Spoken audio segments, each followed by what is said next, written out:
샬롬, 이동춘 목사입니다. 오늘도 여러분의 삶이 주님의 평안으로 가득하시길 기원하며 하나님의 말씀을 나누겠습니다. 오늘 주시는 말씀은 사도행전 9장 17절에서부터 31절의 말씀입니다. 이 말씀 중에 17절로부터 21절까지 읽겠습니다. 아나니아가 떠나 그 집에 들어가서 그에게 안수하여 이르되, 형제 사울아, 주 곧 내가 오는 길에서 나타나셨던 예수께서 나를 보내어 너로 다시 보게 하시고 성령으로 충만하게 하신다 하니, 즉시 사울의 눈에서 비늘 같은 것이 벗어져 다시 보게 된지라. 일어나 세례를 받고 음식을 먹음에 강건하여지니라. 사울이 다메섹에 있는 제자들과 함께 며칠 있을새 즉시로 각 회당에서 예수가 하나님의 아들이심을 전파하니, 듣는 사람이 다 놀라 말하되, 이 사람이 예루살렘에서 이 이름을 부르는 사람을 멸하려던 자가 아니냐? 여기 온 것도 그들을 결박하여 대제사장들에게 끌어가고자 함이 아니냐? 하더라. 아멘. 사도행전 9장 17절 말씀부터 31절 말씀을 본문으로 하나님이 두려운 교회라는 제목으로 말씀을 나누도록 하겠습니다. 복음 박해자가 복음 수호 천사, 복음의 변호자가 되었다는 사실은 초대교회 일대 충격이었습니다. 아마도 이 소식을 처음 접한 사람들은 설마라는 말을 이구동성으로 했을 것입니다. 26절을 보면 그랬으리라 충분히 짐작됩니다. 사울이 예루살렘에 가서 제자들을 사귀고자 하나 다 두려워하여 그가 제자됨을 믿지 아니하니. 당연한 반응이 아닐까요? 사울은 당시 최고의 종교 권력자인 대제사장으로부터 그리스도인은 막대해도 좋다는 권력을 위임받은 자였습니다. 9장 1절과 2절입니다. 사울이 주의 제자들에 대하여 여전히 위협과 살기가 등등하여 대제사장에게 가서 다메섹 여러 회당에 가져갈 공문을 청하니, 이는 만일 그 도를 따르는 사람을 만나면 남녀를 막론하고 결박하여 예루살렘으로 잡아오려 함이라. 어느 누구도 사울이 휘두르는 박해의 칼을 막을 수 있는 사람도 피할 수 있는 사람도 없었습니다. 그는 이 일에 절대 위임을 받았기 때문입니다. 그는 하나님의 이름으로 이 일의 정당성을 확보했고, 유대사회 그 누구도 이 일을 불의라고 생각하는 사람이 없었습니다. 이 일은 소위 질서신학의 지원을 받고 있었습니다. 질서신학이란 위의 권세에 대한 복종이 하나님의 뜻이라고 해석하는 신학으로, 국민은 국가라는 권력에 복종할 의무가 있다고 이해하는 신학입니다. 주로 루터의 두 왕국론이라는 신학 개념의 배경을 두고 발전된 신학인데, 이 신학은 2차 세계대전 당시 히틀러의 나치즘과 폭력 행위를 정당화시킨 신학으로 유명합니다. 과연 이러한 자세는 옳은 것일까요? 과연 한국교회는 이 신학에 어떤 자세를 보이고 있을까요? 우리 자신은 어떤가요? 아나니아가 사울에게 복음을 전하기는 하였지만 아나니아는 사울이 두려웠습니다. 사울에게는 절대 권력이 있었기 때문입니다. 이는 다메섹에 있는 제자들도 매 한 가지였고 예루살렘에 있는 제자들도 매 한 가지였습니다. 26절입니다. 사울이 예루살렘에 가서 제자들을 사귀고자 하나 다 두려워하여 그가 제자됨을 믿지 아니하니. 이들은 모두 예수님의 제자였습니다. 삶의 터전을 버리고 도망할 전정 예수님을 믿는 것을 포기하지 않았습니다.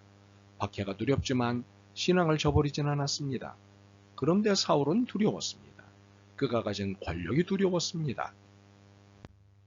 당시 제자들의 모습은 우리에게도 있습니다. 하나님을 두려워하지만 사람도 두려워합니다. 하나님의 능력을 믿지만 사람의 권력도 믿습니다. 돈의 주인이신 하나님을 믿는 신앙인이지만 돈의 노예이기도 합니다. 이처럼 우리는 사람을 무서워할 뿐만 아니라 사람이 갖고 있는 권력은 더 무서워합니다. 이것이 우리의 한계입니다. 그런데 우리 안에는 이것을 한계로 인정하는 것이 아닌 합리화시키는 작업이 있습니다. 하나님을 믿기 때문에 하나님이 세우신 권세를 인정하고 따라야 한다는 합리화입니다. 왕에게, 대통령에게, 정부에게 복종하는 것이 옳기에 하나님을 두려워하지만 사람도 두려워해야 한다고 주장합니다. 소위 질서신학입니다. 그러나 이 주장은 단순히 질서의 논리가 아닙니다. 강자의 논리입니다. 강자가 세상의 중심이고 그렇게 되어야 한다는 논리로 비성경적 논리입니다. 순종은 하나님께 하는 것이지 세상 통치자에게 하는 것이 아니기 때문입니다. 인간은 서로에게 협력관계지 상하관계가 아니기 때문입니다. 그러므로 질서신학은 비성경적입니다. 우리는 오직 구주 되신 주님만을 존경하고 두려워해야 합니다.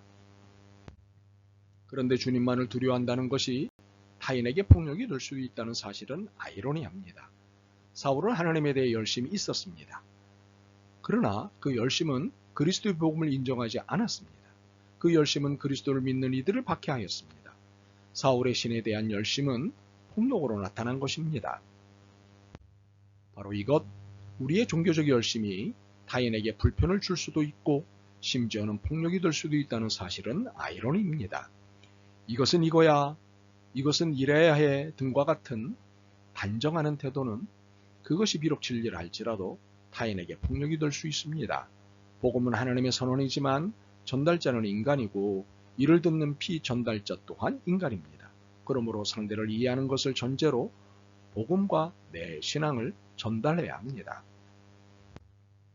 사울이 복음을 전하는 것을 눈으로 보고 귀로 들었음에도 불구하고 제자들은 의심하였습니다. 두려워하였습니다. 의심과 두려움이 사라진 것은 사울과 관계가 형성되고 난 뒤였습니다. 신뢰를 바탕으로 한 관계가 형성되고 나면 단정하는 태도는 양해가 될 수 있지만 관계가 형성되기 전에 단정적 태도는 폭력이 될 수 있습니다. 그러므로 이런 면들의 예의를 갖추는 것은 타협이 아니라 복음적입니다. 이는 사람이 두려워서 그러는 것이 아니라 사람을 사랑하시는 하나님이 두려워서 그러는 것이기 때문입니다. 그러므로 우리는 늘 질문해야 합니다.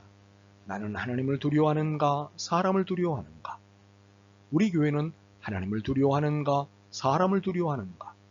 교회는 사람이 두려워서 말을 조심스럽게 하고 행동을 신중하게 해서는 안 됩니다. 하나님이 두렵기에 하나님이 사랑하시는 사람들에게 불편을 주지 않기 위해 겸손하고 신중해야 합니다.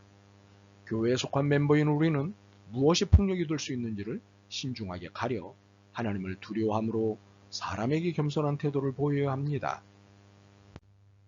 그러기 위해 우리에게 필요한 것은 복음의 확증입니다.